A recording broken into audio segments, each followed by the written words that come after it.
اور پھر مجھے اعلیٰ سرکار کی بات یاد آتی ہے کہ اور بے ادبی کے کیا سین ہوتے ہیں، اور کہتے ہو بے ادبی، ارے تمہیں کیا معلوم التزامی کیا ہے، لزوم کیا ہے، التزام کیا ہے، تکلم کیا ہے، متکلم کیا ہے، اور کلامی کیا ہے، فقہی کیا ہے؟ اے بیوقوفو، تمہارا حال تو یہ ہے کہ دعویٰ کرتے ہو تکفیر کلامی کا، دلائل تکفیر فقہی کے پیش کرتے ہو، یہ تباہر علمی ہے۔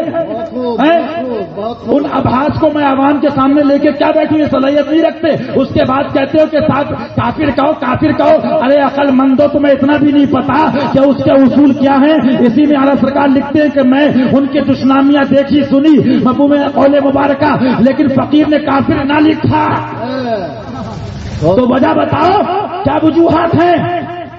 باتیں کرتے ہو ایسی کہ مارے گھٹنا پھوٹے سر، تم کو کیا تمیز؟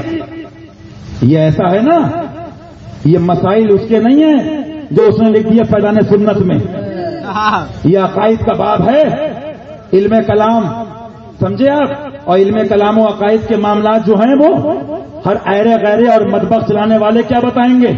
اتنا ہی شوق ہے تو آؤ، دو زانو بیٹھو، آگے ہم اور پڑھاتے ہیں فتاوی رضویہ شریف اور سمجھاتے ہیں۔ تم بتاؤ، اب کوئی کہے یہ آج کا فتنہ نہیں ہے، یہ اعلیٰ حضرت سرکار کے بعد بھی ایک بات اٹھائی گئی کہ صاحب علامہ فضل ہے خیر آبادی تکفیر کر رہے ہیں، تو آپ کے اعلیٰ حضرت نے کف لسان کیوں کیا؟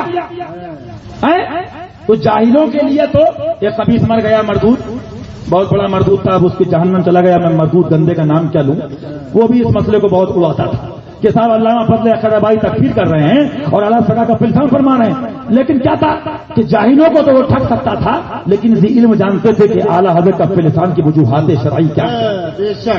تمہیں نہیں معلوم کہ اس کی وجوہات اور اس کی وجہ کیا ہے؟ تفصیل دیکھنا ہے تو الموت الاحمر اور اس کے علاوہ دیگر کتب اعلیٰ حضرت سرکار اور دیگر علماء حق کی کتب دیکھو تو آپ کو معلوم ہوگا۔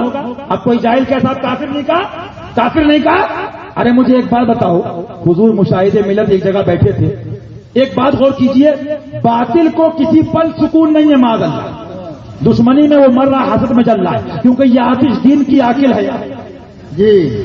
اب غور کریے، کبھی فتنہ اٹھاتے ہیں کہ صاحب ان لوگوں نے فلاں فلاں کو کافر کہہ دیا، غور کیجئے گا، حالانکہ الحمدللہ بارہا بتایا کہ اے عقل مندو، تم کو اتنا بھی نہیں معلوم کہ کہاں گمراہ کہا گیا، کہاں گمراہ کر کہا گیا، اور کہاں پر کیا شرط ہے، کیا قید ہے، بہرحال، اور کہیں کہتے ہیں کہ صاحب اگر ایسا ہے ویسا ہے تو کافر کہو۔ بہرحال کہنے کا مقصد یہ ہے، معاذ اللہ رب العالمین، معاذ اللہ، اب کوئی جاہل کہے کہ صاحب اعلیٰ سرکار لکھ رہے ہیں دشنامیاں اور یہ گالیاں گستاخیاں سنی، اب کوئی کہے فرمانا ہے فقیر نے کافر نہیں کہا، تو معاذ اللہ کوئی کہے معاذ اللہ کیا سرکار نے کافر نہیں کہا، دم ہے تو کافر کہیں، معاذ اللہ معاذ اللہ۔ بہرحال یہ ان کو کیا معلوم کہ التزام اور لزوم اور اس کے شرائط اور اصول کیا ہیں؟ اگر نہیں جانتے ہو تو اتنی باتیں تو جان گئے ہو ابو الفتح کی اولاد کے وسیلے سے، آگے بھی جاننا ہو تو آ جانا، ہم پڑھا دیں گے۔